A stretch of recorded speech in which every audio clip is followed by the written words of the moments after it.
Bienvenidos a un nuevo episodio de Comunidad Wimo. Soy Roger González. Me da mucho gusto que estén como todos los miércoles aquí. Y para mí este episodio es muy especial porque tener enfrente a un amigo antes que alguien que admiro desde hace mucho tiempo y que considero uno de los grandes comunicadores de nuestro país, pues tiene el título de ser un amigo. Y qué padre platicar contigo en este episodio, Horacio Villalobos. Ay, Roger, gracias. Qué recibimiento tan bonito. Sabes que te adoro con y todo yo mi corazón. también, Yo lo sé. que yo te adoro con toda mi alma. Hicimos una muy bonita amistad después de trabajar 3 años juntos. Sí. Viajes y la amistad continúa. Y continúa. Bueno, para los que no saben, Horacio Villalobos y yo estuvimos durante todo este tiempo, estos años en el matutino de Venga la Alegría, donde a raíz de la pandemia, pues tú entraste como conductor de este matutino. Entré como llanta de refacción. ¿Cómo fue esa historia? Yo me la sé más o menos, pero me gustaría que me digas, porque gracias a eso es que nosotros nos conocemos ya como amigos. Exactamente, bueno, ya te había conocido yo porque trabajábamos aquí en la misma estación. Sí, claro. Y nos tocaba intercambiar turno. Ujú, y nada más nos Y saludábamos. hola, adiós, etcétera. Luego nos tocó hacer juntos la transmisión de Año Nuevo en Times Square y ahí también un poquito de amistad, etcétera. Sí. Pero cuando sucede la pandemia, cuando ocurre la pandemia, el primer, digamos que el paciente cero de Venga la Alegría, Patricio Borghetti, hizo que mandaran a su casa a todos y a todas a su casa a descansar porque Claro. se hablaba de una cuarentena, se hablaba de cosas que ahora nos hemos dado cuenta pues que no eran como tenían que ser y que se hacían de una manera errónea, pero así era lo que pasaba. Entonces estaba yo en la noche, como a las 11 de la noche, y me llamaron de TV Azteca. ¿Quién te llamó? Me llamó Leo Marker. Sí, el que era director de talento, ¿verdad? Exactamente.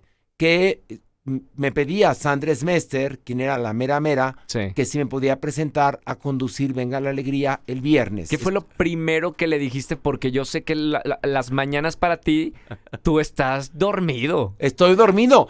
Porque Bueno, eres de soy horario, nocturno. Eres horario Soy de teatrero. nocturno. Soy horario de teatro, exactamente, de cabaret. Exacto. Dije que sí porque me lo pedía Sandra Smester. ¿Así de una?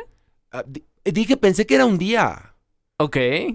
Nunca pensé que iba a ser 3 años. O sea, Okay. yo iba por un día. ¿Era por un día de verdad? Era mañana viernes, puedo estar en Venga la Alegría porque Patricio Borghetti dio positivo y todos fueron a su casa. Sí. Dije, es por un día porque se van a arreglar ellos y van a decidir quién se queda, pero yo cumplo con obedecer órdenes, ¿no? Y entonces me lancé desveladísimo porque yo grababa Farándula 40 los jueves en la noche. Wow. Entonces sí. acabé a las 3 de la mañana, me fui a mi casa, medio dormité, me bañé y me fui a Venga la Alegría. Y el elenco es un elenco absolutamente sui generis. Estaba Rafa Mercadante, Sí. Sofía Aragón, Ajá. William Valdés, estaba Eddie Vilar, Ajá. o sea, había conductores de La Voz, de Corazón Grupero, Grandes chicos. grandes chicos, habíamos de todo. Sí. Y bueno, hice el programa y dije, bueno, va. Y me dijeron, no, ¿puedes venir el lunes? Y yo, ¿cómo? ¿El lunes?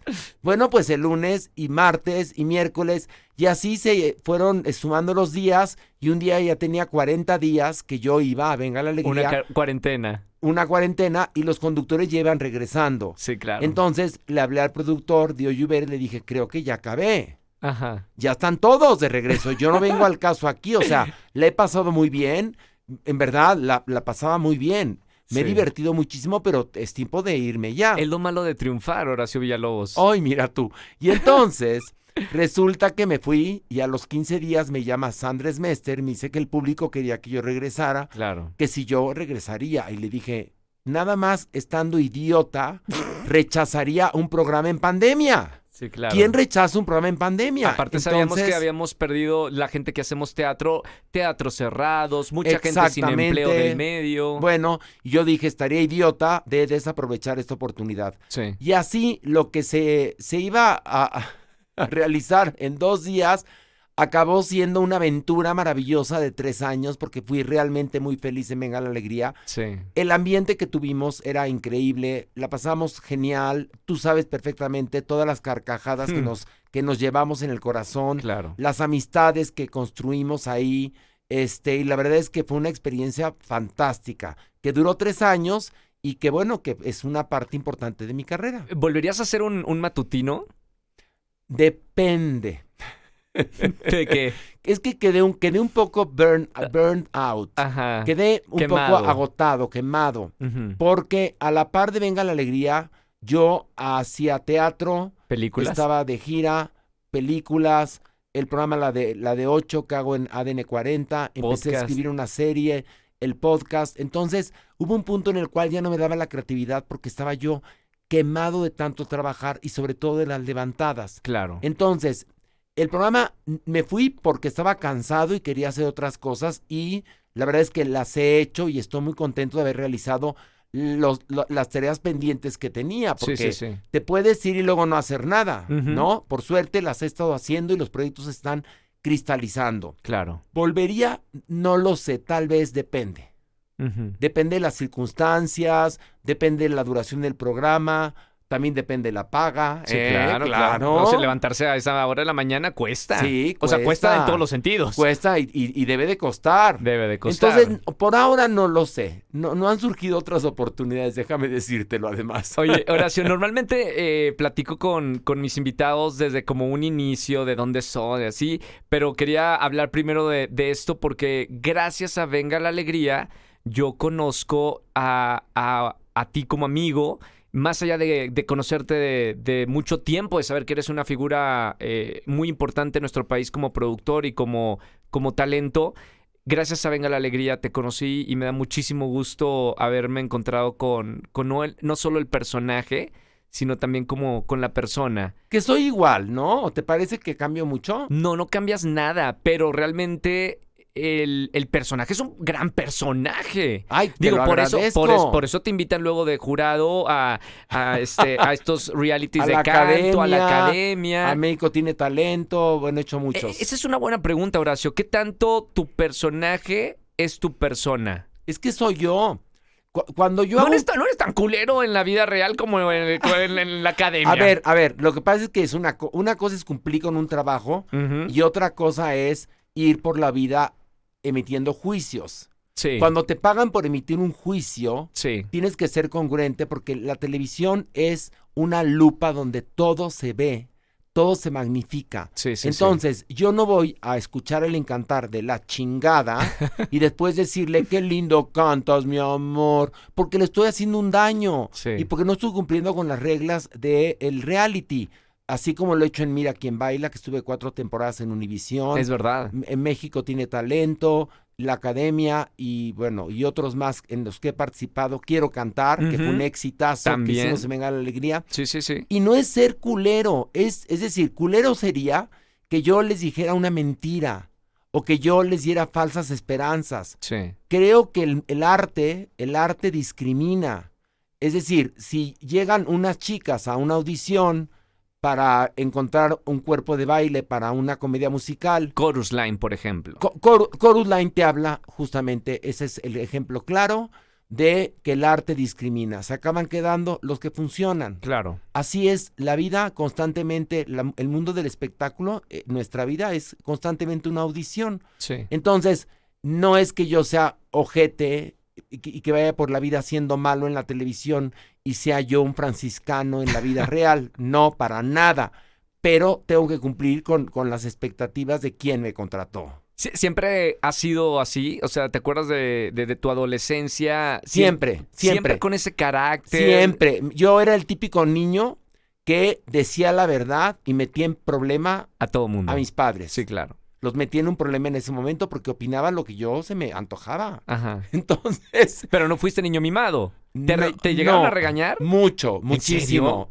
Es que yo era muy impertinente, ¿Pero la quién verdad. más, tu papá o tu mamá? Mi papá era muy duro conmigo. ¿Sí? Fue un gran padre, pero fue muy duro, sí. Muy Exigente. disciplinado, exigente y disciplinado. Bueno, gracias a eso eres lo que eres hoy. Y también una cosa, era el que te decía lo que pensaba. mi papá. De lo aprendiste. De ahí lo aprendí. Ujú. Y mi madre era como un poco más barco. Sí. Yo digo que mi mamá es una ciudadana honoraria de Disneylandia porque todo lo ve precioso. Es como yo. Ella todo lo ve precioso, nada le conflictúa, todo es maravilloso, todo tiene una salida. Es una gran practicante del pensamiento mágico, mi madre.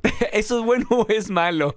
Es bueno a veces y a veces malo porque a veces hay que confrontar. Ok. Para encontrar una verdad, Ujú. a veces, y para cambiar una situación hay que confrontar. Sí. A mí el confrontar me ha ayudado muchísimo y también me ha metido en problemas. Entonces, ni tanto que queme al santo, ni tanto que no lo alumbre. Claro. ¿Cómo eras de chiquito? Ahora sí, como regresando. Eres de aquí de Ciudad de México. Sí, soy chilango. Eres chilango, tuviste una muy buena educación por lo que hemos hablado, tuviste oportunidades que no muchos tienen esa oportunidad de estudiar en el extranjero. Sí, Platícame un poquito de fíjate eso. que, bueno, tuve la oportunidad de irme interno a Canadá cuando era adolescentillo. Ujú. Viví en Oakville, un pueblo cerca de Toronto, en Ontario. ¿Era tu primera vez que ibas a vivir a otro lugar? Bueno, tanto tiempo, sí, Sí. porque me mandaban de campamentos de verano a Estados Unidos, que después he tenido que trabajar la huella de abandono porque me mandaron al primero como a los 5 años. Imagínate un niño de 5 años que lo mandas a un campamento de verano a San Antonio, Texas. Yo pensé que me estaban desterrando del planeta. ¿Te Fue sentiste- horrible, te me sentiste sentí muy mal, ¿Sí sufrí ¿Te horrible. acuerdas? Lloraba todas las noches, extrañaba a mi mamá muchísimo. O sea, ¿no tuviste opción? ¿No te dijeron que si querías irte a estudiar con No, amiguitos nada, al no, extranjero? no. Mi vida te basta al día y ya. ¿Y sabes por qué? Ahora. ¿Te contaron tus papás por qué lo hicieron a los 5 Te voy a años? platicar por qué. Yo tenía 2 hermanos mayores. Sí. Y entonces ya con el tercero te preocupas menos. Sí, Ya me entiendes, ya hay Yo que soy- se vaya. Yo soy el pequeño, claro. Ahí está, el primero es el que tiene el álbum, el primero es el que tiene el bautizo más bonito. Más exigencias el en la primero, familia. y también tiene más canonjías, el segundo más o menos, ya el tercero ya, ¿me entiendes? Sí, Entonces, sí. me mandaron y no hubo opción. Después ya me gustó, Ujú. pero tuve que trabajar con mi psiquiatra la huella de abandono porque a los 5 años que te manden a vivir por tiempo indefinido en tu cabecita de niño. Fuera de tu familia. Fuera de tu familia, en un lugar donde todo el mundo habla inglés y tú no hablas inglés, es Oh, Dios. espantoso. ¿Y cuántos años después lo hablaste con tu psiquiatra o psicólogo? Como 25 años después. Pero entonces notaste como ese síndrome del abandono Sí. durante tu adolescencia o No, niñez. no, lo empecé a detectar en muchas ocasiones. Por ejemplo, cuando alguien no llegaba a tiempo a una cita Ujú. y yo estaba esperando, pensaba, no va a llegar. O con una cita romántica, que llegara la persona en cuestión un poco tarde, no va a llegar. O sea, me doy cuenta que tuve que trabajar el abandono y ya lo superé, por supuesto, por Sí, eso sí, lo sí. puedo platicar contigo perfectamente. Pero sí, la huella de abandono, que organizas una fiesta y piensas que no va a llegar nadie. Claro. Eso es un poco la huella del abandono, por lo menos en mi caso. Y después lo superé y luego me fui a Canadá y después me fui a Oxford, donde viví 2 años. ¿Cuántos años tenías cuando fuiste a Oxford? Tenía 18 años. Ya eres ¡Wow! ¡Qué buena edad para irse a Sí, Inglaterra! Sí, muy buena edad, sí. ¿Cómo fue esa época? Fantástica, fue una época fantástica y dura, ¿eh? ¿Por qué? Porque era la época en la que ya estaba el VIH a todo lo que daba. ¿Qué era? 80 y... Te voy a decir qué años, fueron 84, 85, 86 más o menos esa Sí, época. justo la época. Y La en época. Inglaterra, al igual que Nueva York, fue muy fuerte, ¿no? Muy fuerte, me acuerdo creo que era el Daily Mirror, que mostraba imágenes de Rod Hudson, un Sí. actor que era guapísimo, que era símbolo sexual y que nadie sabía que era homosexual, Sí. que revelaba que era homosexual y que era portador del VIH. Ujú. Entonces, mi despertar sexual, ya en forma, libre, Ya fue con miedo. fue con miedo y luego lo tuve que trabajar de vuelta con el psiquiatra. Bendito psiquiatra, mandémosle un saludo. Un saludo a mi psiquiatra Aldo Suárez, si me está escuchando, pero lo tuve que trabajar porque tú imagínate, una enfermedad con estigma que lo sigue siendo, Sí, sí. tú despertando sexualmente de alguna manera, aunque yo ya tenía, tampoco Claro. era de 14 años, pero ya era mayor de edad y podía ejercer mi sexualidad. Sí. Y con tantos problemas que había al respecto de, se creía que si te tocabas, te contagiabas. Si tomabas del Si mismo tomabas del mismo vaso. vaso, que tenías que usar triple condón. Había una cantidad de teorías de conspiración que también fueron desechadas, por supuesto. Y hoy en día, bendito sea Dios, ya no es una enfermedad mortal, es una enfermedad crónica. Sí. Bendito sea Dios y gracias a los avances de la medicina. Pero me toca una época difícil en esa parte. Pero por otro lado me toca también una época maravillosa, que es vivir en los 80 en Inglaterra. ¡Wow! La música. La música. Por eso ya entiendo muchas cosas de tu personalidad hoy que tiene mucho que ver como un caballero inglés. Como si estuviera platicando con algún amigo de Inglaterra. Porque, por decirlo así, mamaste mucho de la cultura británica. Música, cómo te vistes, lo que sabes del arte. Eso es de esa época, ¿no? Yo viajaba bastante desde antes. Sí. Tu papá era diplomático, ¿verdad? Mi abuelo. Tu abuelo. Mi abuelo era diplomático.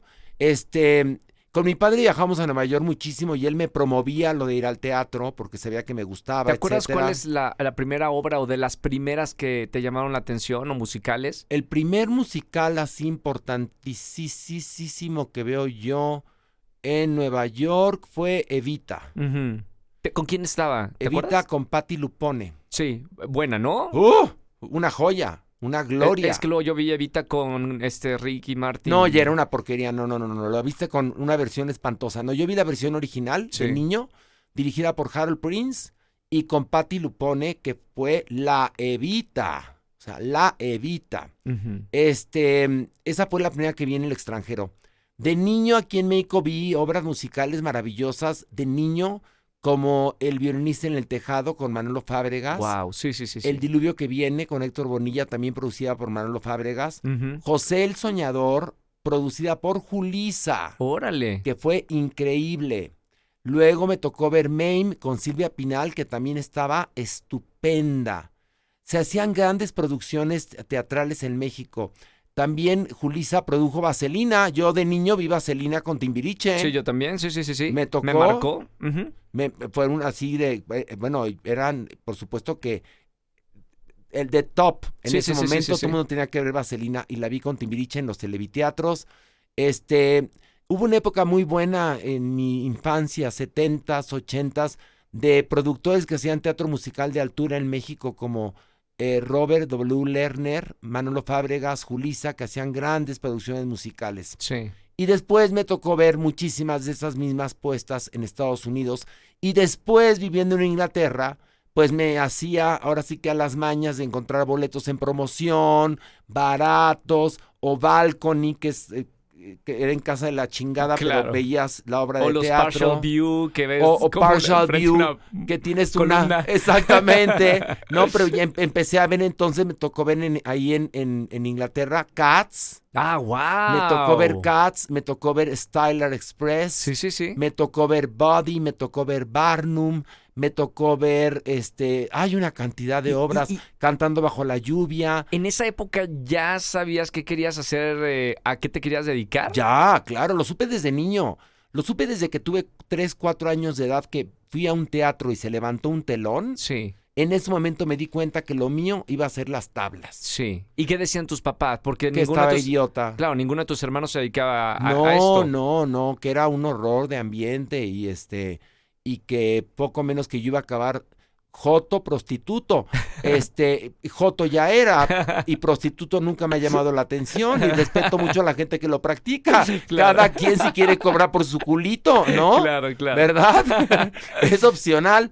Pero mi papá era un hombre muy cuadrado. Uh-huh. Producto de esa época. Sí, entiendo. O sea, producto de la heteronorma de ese entonces. Mis hermanos también, mi madre también. ¿Y en qué momento tus padres vieron que su hijo iba para otro lado? ¿Que iba para qué? ¿Para ser gay? Ajá. Pues yo ¿O creo siempre que... lo supieron o tuviste una conversación con ellos? No, con mi madre la tuve. Mi padre murió cuando yo era muy joven. Nunca tuve la oportunidad de hablar con él. ¿Qué edad tenías? Cuando mi padre muere, yo tenía 19 años. Ah, muy chiquito. Muy chiquito. Uh-huh. No tenía yo ni siquiera la madurez como para... No es como ahora que hay muchos detonadores, benditos a Dios, para que la gente viva su sexualidad la que quiera. Sí. O escoja o elija si nació con una identidad de género incorrecta, elegir la correcta. Ujú. No era en ese entonces así. Yo estoy hablando de principios de los 80s, donde ser homosexual en ese momento estaba considerado en muchos lugares como una enfermedad.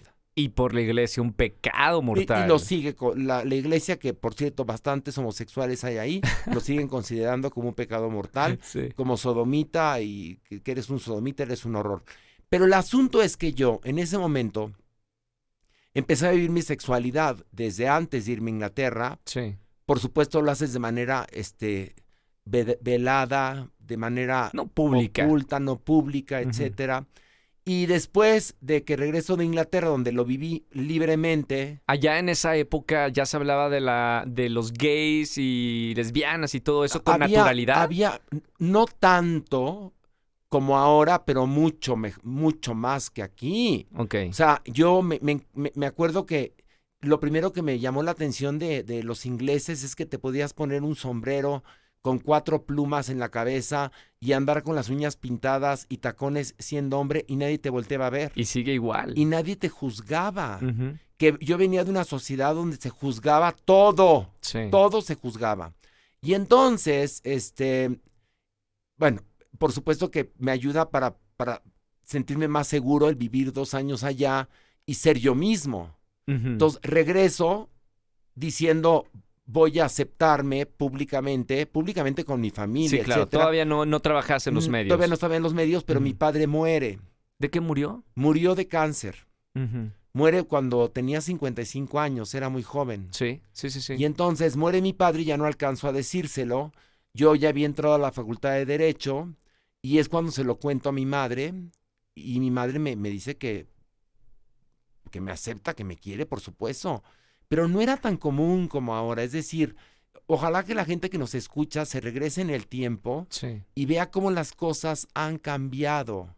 Si hoy todavía es un tema para muchos y para muchas el hablar con su familia de su preferencia sexual o identidad de género, imagínense allá y entonces en los 80, Claro. donde encima estaba el estigma del VIH, que sigue prevaleciendo desafortunadamente, ¿eh? Sí. Pero bueno, yo regreso ya muy seguro, me acepto y gracias a aceptarme empecé a ser mucho más feliz. Me quité una carga espantosa. ¿Le dijiste también a tus hermanos o a tus hermanos preferiste no? Mis hermanos se fueron enterando paulatinamente, Sí. evidentemente, pero me da igual lo que piensen, ¿eh? Ujú. Porque más, y luego uno piensa, ¿por qué tengo que decirle a alguien, avisarle a mi familia que soy homosexual? Como si también una familia tuviera que reunirse para que uno de sus miembros dijera que es heterosexual. Es decir, ¿no? Claro. Sí. Lo que pasa es que es algo que quieres soltar y decir. Ujú. Se llama salir del closet. Claro. Pero en mi caso, no fue traumático para mí. Se fueron enterando mis hermanos paulatinamente y mi madre, que era la única, no sé por qué me importaba mucho que mi madre lo supiera. Sí. Y Sí, cuando... tú tienes una relación con tu mamá muy estrecha. Sí, no era tan estrecha en ese entonces, ¿eh? Ujú. Se volvió más estrecha con el paso de los años.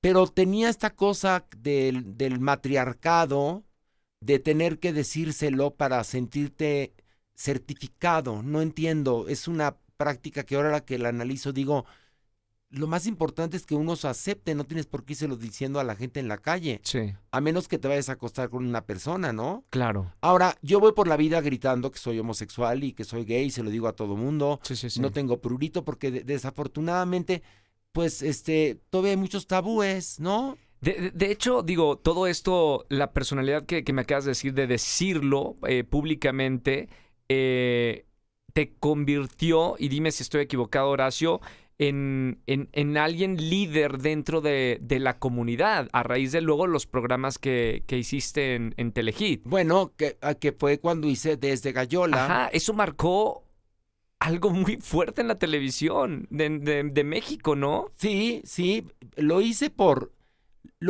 mí, ¿eh? ¿Cómo nació la idea de Desde Gallola? Yo veía el programa cuando estaba bueno, gracias. desde Monterrey. Bueno, ¿cómo surge Desde Gallola? Ujú. Surge porque yo toda mi infancia, mi papá era de Tijuana, íbamos a Tijuana los veranos y Semanas Santas y todo esto. Y en Tijuana llegaba la televisión gringa. Sí, Y ahí veía yo SNL. sí.